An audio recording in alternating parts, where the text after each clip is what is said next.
is a list of just some of the things that Shockwave's done. I knew he was bad, but damn. Say hello to Shockwave. Seeing himself as a servant of logic more than a servant of Megatron, Shockwave sees his lack of emotions and empathy as a strength more than anything else. Let's take a few minutes to look across the continuities and ask whether Shockwave is the most evil Transformer ever. He created some of the most notorious, he trained some of the most sadistic, he time traveled to rewrite Cybertronian history and religion, he turned a Titan into a monstrous undead Titan. He set up his own vacation resort in the Caribbean. He's tried to destroy Earth on many an occasion. And of course, he tried to snuff out the whole entire universe a couple of times. But you know, palm trees and stuff. His list of evil deeds is long, so let's get stuck right in. But before we do, make sure you like, share, subscribe, and all that good stuff, because I might do similar vids for Flame and, I don't know, Tarn. Let's see how it goes. So when you see Shockwave getting stuck in gun mode and then shoved down Bruticus's fucking dorsal cannon and blasted out like someone plugged a dolphin's blowhole with a banana, it might be hard to imagine Shockwave being all that evil, but just wait. Let's start with Transformers Prime, as Megatron's second in command, who was left behind to watch over Cybertron in Megatron's absence, during which time he managed to reverse engineer space bridge tech, with what must have been very, very limited resources. So this guy is not just a fearsome warrior, he's a genius scientist, and he's a cold, calculating tactician who eventually clones the savagely powerful Predaking and unleashes him on the Autobots.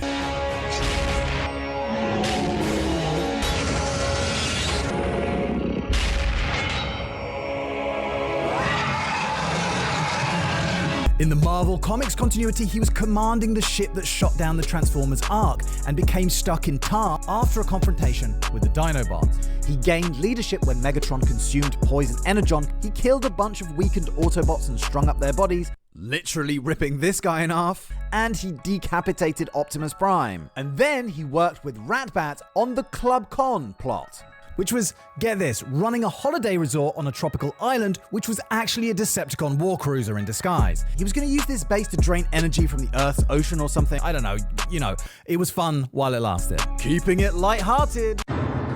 He was also in the Transformers Creo stop-motion animation, where he was a judge in a dance competition. Please say dance off, please say dance off. And he was pretty biased, like he scored Starscream really highly when he clearly sucked, and scored B really low when he was smooth.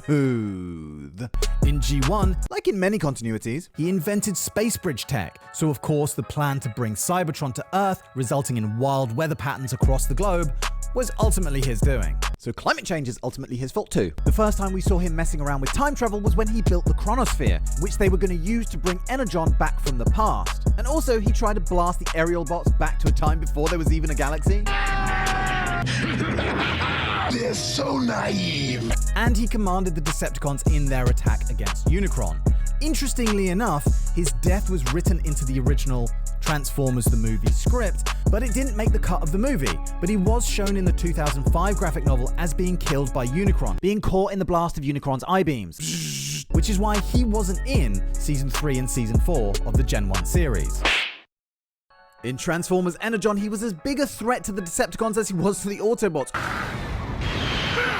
openly stating that he wanted to overthrow Megatron in what was a more brash and arrogant take on the character called Shock Blast. This guy shot an Autobot called Padlock in the back and later tried to get control of Unicron, which backfired and ended up with Unicron controlling him, and he went on a rampage before being crushed like a bug by the Chaos Dealer. Yeah, this was a pretty different version of the character and wasn't the sharpest tool in the box. In Cyberverse, he planned to use a pair of magnetic disruptors to cleanse the Earth of all organic life to make the hunt for the Allspark easier. And he built a planet smasher on the moon. Then planned to use rockets to push the moon into Earth, destroying it, again allowing them to find the Allspark in the debris.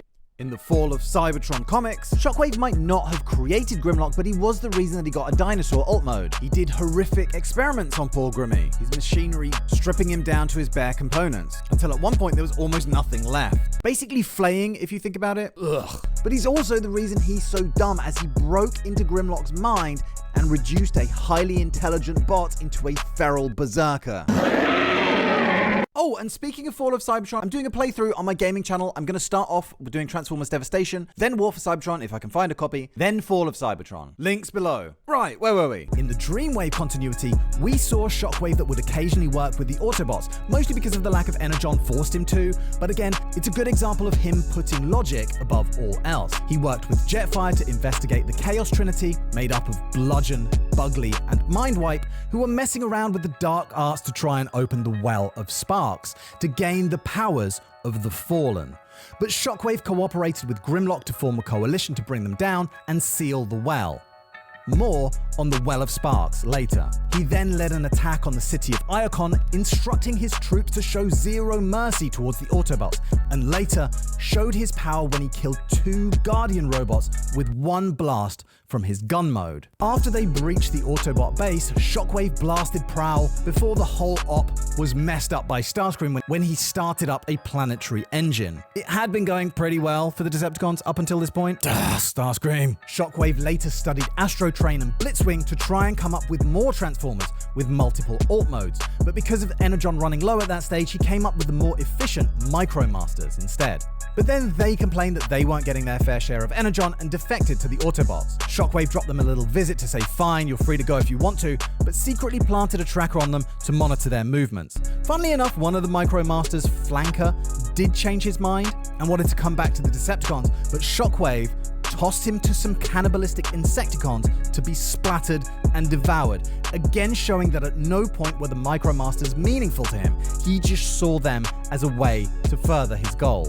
At one point, Cybertron ran out of energy altogether and all the bots went into stasis in what was known as the Great Shutdown. But Shockwave was saved from Sharkticons, then rebooted by Scourge, only for Shockwave to turn around and shoot him in the back. Oh, thanks for saving me. Now die. Apparently he did this to get all of the knowledge that Scourge had gathered in his exploration of the universe. He later supercharged himself before shooting Ultra Magnus in the back. No! Defeating Optimus Prime before ripping the Matrix of Leadership out of his chest. Which he then used to activate Vector Sigma and download a bunch of data that he may or may not have used in the creation of Six Shot. And I'll have a vid on him at some point too, don't you worry. Now, in the middle of this particular storyline, Dreamwave Comics went bankrupt, so this one never got finished, but we do know that Shockwave would have gone back to the Well of Sparks and broken open the Seal of Primus itself to siphon from within the well the power needed to create life. Little did he know that he had loosened the essence of the Fallen himself in the process, a consciousness which had gone on to take root inside Sunstorm. Alright, moving on, in Transformers G.I. Joe, he defeated Combiner Superion by turning into a huge artillery cannon, in another very cool take on the showing of how powerful his gun mode is. And in the comic called Infestation, he bowed down to accept the rule of H.P. Lovecraft's Elder Gods.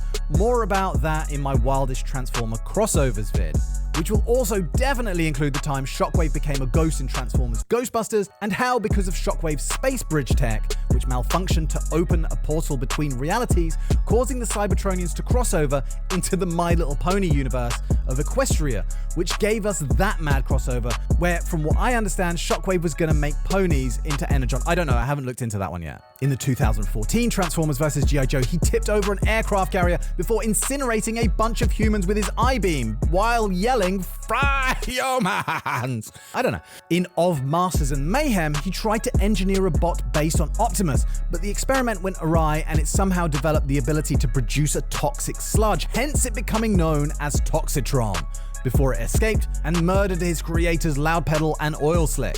This Optimus copy was used to grow a copy of the Matrix, which Shockwave used to contain the spark of Thunderwing. This thing came to be known as the Matrix of Malice and was used by the Mayhem Attack Squad. These guys were like the con version of the Wreckers, and they even combined to form Thunder Mayhem, who the Wreckers countered by combining to form the combiner known as Wreckage, the most Decepticon-looking Autobot combiner ever. Now, I just found out about these guys, so unfortunately I didn't include them in most powerful combiners, but I will definitely find a spot to talk about them further down the line. Moving on. In War for Cybertron Siege, he himself chose to delete his emotions, Elsewhere, it was something that was forced upon him, but more on that later.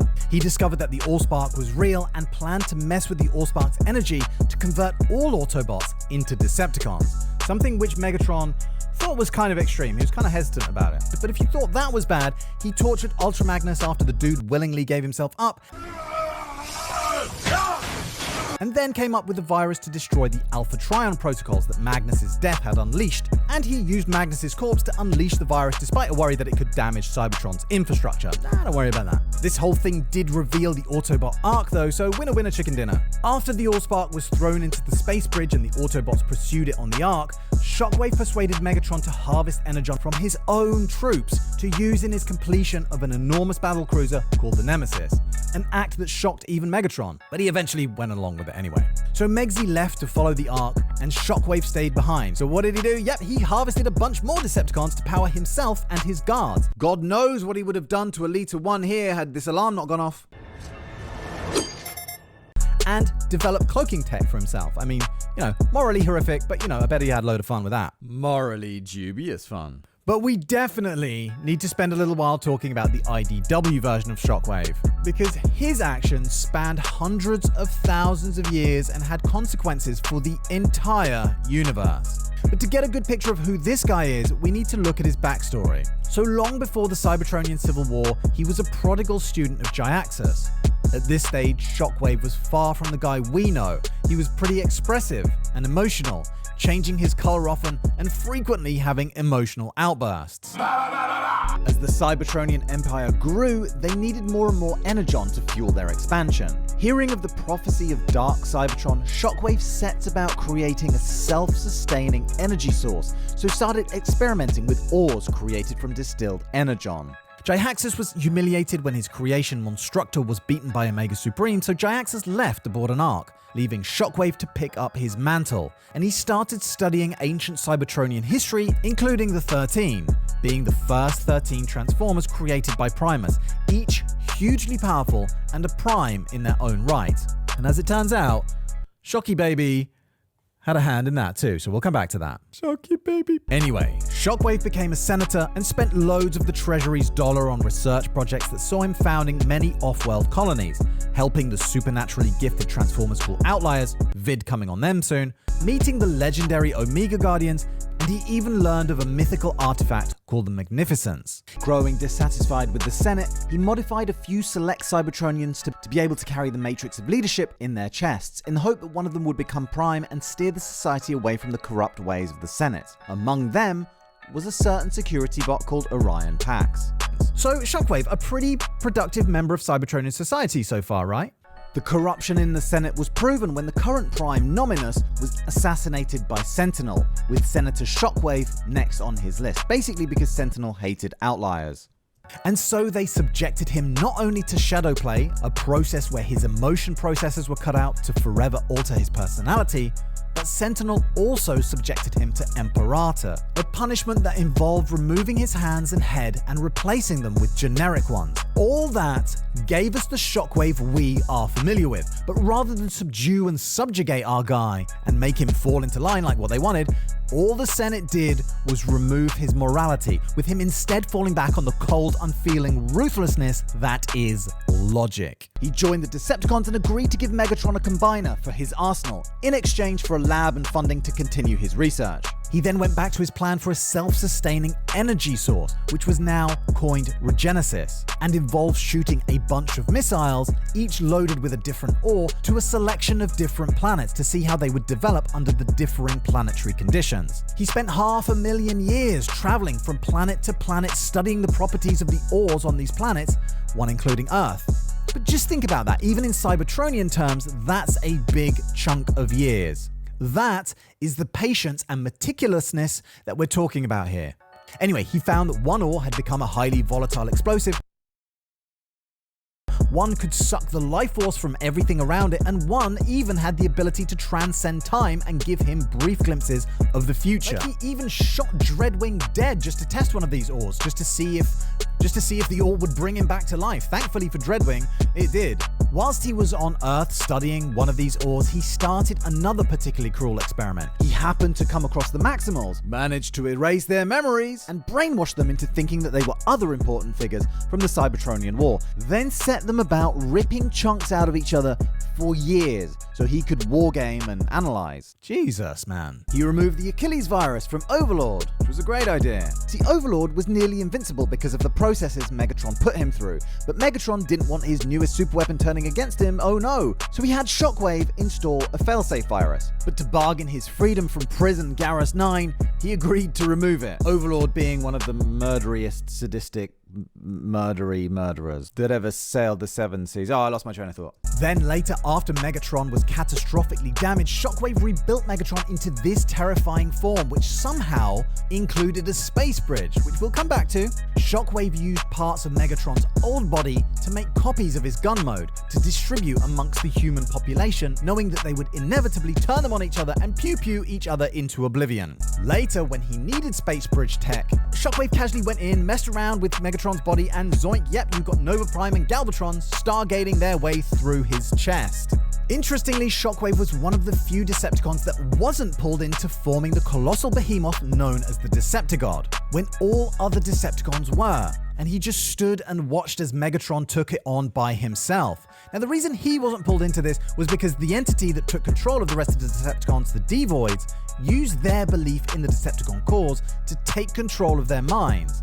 But at this point, at least, Shockwave didn't believe enough in the cause to be lured into this, his priority being what he saw as the survival of Cybertron. After this, he parted ways with the Decepticons and re-established contact with Jihaxus, and he awoke a Titan that had been slumbering under the surface of the planet Gorlem Prime.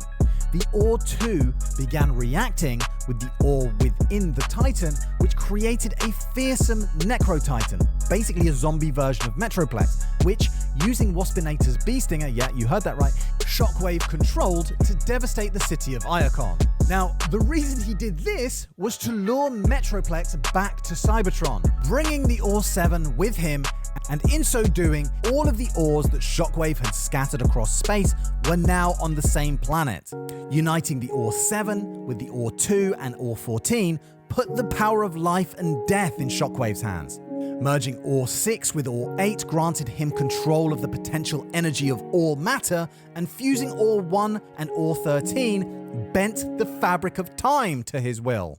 With all of this power now at his disposal, Shockwave set about his ultimate endgame, to collapse all of reality into a singularity the size of a pinhead, and use that to power Cybertron forever. All of the power of all of the stars, all of the planets and their molten cores, all of the lives of the universe crushed down to a single atom, to have their life forces harvested and slowly drained for eternity. Thanos did not have shit on this guy. Shockwave was only beaten because, as he used a time machine to start draining the energy of the dead universe, scattered random moments from his life began entering his head, and only his singular, cold, and unemotional focus stopped him from losing it altogether. It wasn't until the sight of Megatron renouncing and donning an Autobot insignia confused him for long enough for him to lose control of this vast power. He remembered who he was before he was subjected to Shadowplay and Imperator. He remembered his friendship with Orion Pax and came to realize what he had become, and eventually asked Megatron and Optimus to blast him so that he would be consumed by the power of the time machine. At least that's what everyone thought, because what it actually did was blasted him back in time, only by 12 million years though. There, he came across a guy called Onyx, wandering around looking after some beasties or something. Shockwave realized that this dude would later turn out to be one of the fabled 13 Primes, the first Transformer to possess a beast mode, in fact. Anyway, Shockwave killed him, yeah, to step into his shoes and take his place in the timeline, setting out on another complicated master plan that would span every corner of the galaxy in pretty much the entire span of time, with his ultimate goal to undermine all of Cybertronian history and religion, basically. He made a disciple of a guy and named him Megatronus, instructing him in the ways of war and encouraging him to build his own empire. Then, he invented the Dark Cybertron prophecy in one of those headfuck time loop moments. And then, he started engineering the fall of the 13 Primes, steering the Primes into infighting and genocidal conquests, notably the planet Antilla, where this dude invented a certain planet-sized killing machine to strike back at the Cybertronians. He also invented the talisman to end all life on Antilla, both Antillan and Cybertronian, and the whole planet collapsed into a black hole. So yep, thanks for that, Shockwave. And if you're wondering how you could top that, essentially putting yourself at the center of everything that ever happened on Cybertron, well, you can't really. But in an alternate timeline in the PS2 Transformers game, Shockwave probably quite rightly rebelled against Galvatron's abusive brand of leadership and used the Zell Quartz, which could amp up the power of a Transformer tenfold to stage a mutiny. But the power was too much for even his brain to handle, and he went nuts, killing many an Autobot and Decepticon in the process, and eventually destroyed all of Cybertron. A feat that not even Unicron managed to accomplish, before embarking into the galaxy to snuff out all life. The other Transformers had to jump back into the past to stop him finding the Zell Quartz to begin with. I'm Prime. What? But I'm Prime. I'm Prime. What? So, even though I'm sure I haven't covered everything he's done, we have seen how he's remorseless, how he takes the notion of calculating to a whole new level, how he's willing to go to the greatest lengths, scheming over millions of years, universal cleansing of entire civilizations, messing with time, stabbing his friends in the back. All this, and he can still get a good night's sleep? Yeah, he's definitely one of the most evil Transformers ever.